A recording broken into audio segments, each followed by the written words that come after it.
Halo guys, Assalamualaikum warahmatullahi wabarakatuh. Saya Muhammad Afrizal dari Universitas Muhammadiyah Muara Bungo, Fakultas Teknologi Kesehatan dan Sains, Prodi Bisnis Digital. Nah, pada pertemuan kali ini saya akan membahas tentang rekrutmen dan seleksi SDM. Di antaranya ada beberapa poin. Poin yang pertama yaitu rekrutmen SDM, poin yang kedua tahapan dalam rekrutmen SDM, poin yang ketiga seleksi SDM, dan poin yang terakhir yaitu tahapan dalam seleksi SDM. Nah, jadi saya akan membahas tentang beberapa poin tersebut. Di antaranya adalah rekrutmen SDM. Rekrutmen SDM atau sumber daya manusia merujuk kepada proses perekrutan, seleksi, dan penempatan karyawan dalam sebuah organisasi. Proses ini bertujuan untuk menarik individu yang berkualitas sesuai dengan kebutuhan organisasi. Ini melibatkan langkah-langkah seperti pengiklanan lowongan pekerjaan, penyaringan kandidat, wawancara, dan evaluasi untuk memastikan bahwa individu yang direkrut dapat memberikan kontribusi yang baik kepada perusahaan.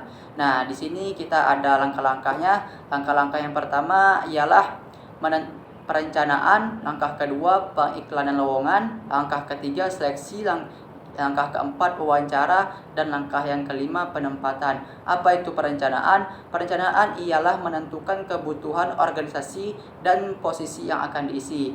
Yang kedua pengiklanan lowongan, yaitu menyebarkan informasi lowongan pekerjaan. Yang ketiga seleksi. Seleksi itu menyaring kandidat yang memenuhi syarat. Yang keempat wawancara. Wawancara itu proses wawancara untuk mengevaluasi kandidat.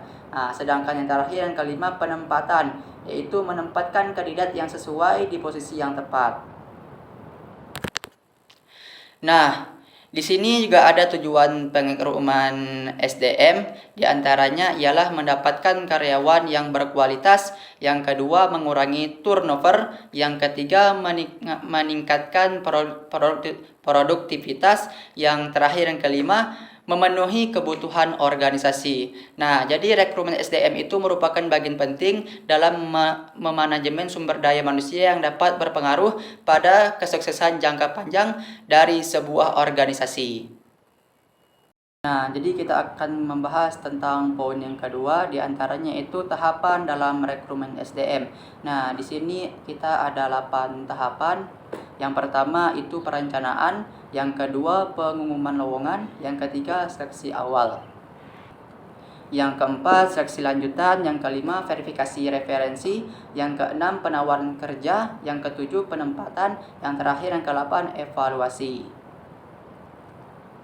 Jadi tahapan-tahapan ini membantu perusahaan untuk memastikan bahwa SDM yang direkrut sesuai dengan kebutuhan organisasi dan memiliki kesesuaian dengan nilai serta budaya perusahaan. Nah, jadi kita akan melanjutkan poin yang ketiga, yaitu seleksi SDM. Seleksi SDM itu adalah proses yang digunakan oleh perusahaan untuk memilih karyawan yang paling cocok dengan posisi yang tersedia.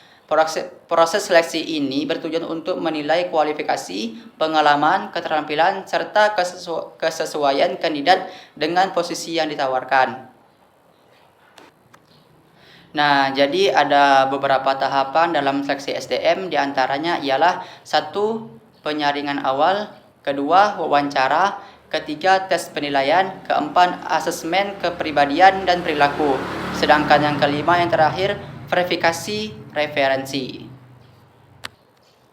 Jadi, proses seleksi SDM yang baik dapat membantu perusahaan dalam memilih karyawan yang sesuai dengan kebutuhan organisasi dan dapat berkontribusi secara positif terhadap pencapaian tujuan perusahaan.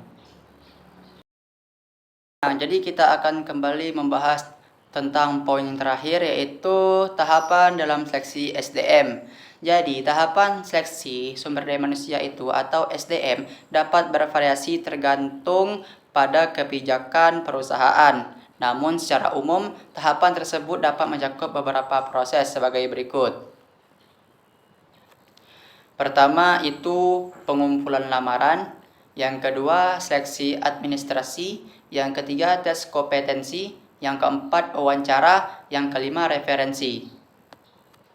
Yang keenam pemeriksaan latar belakang. Yang ketujuh, penawaran kerja. Nah, jadi setiap perusahaan dapat memiliki variasi dan tambahan dalam tahapan seleksi SDM sesuai kebutuhan dan kebijakan internal mereka.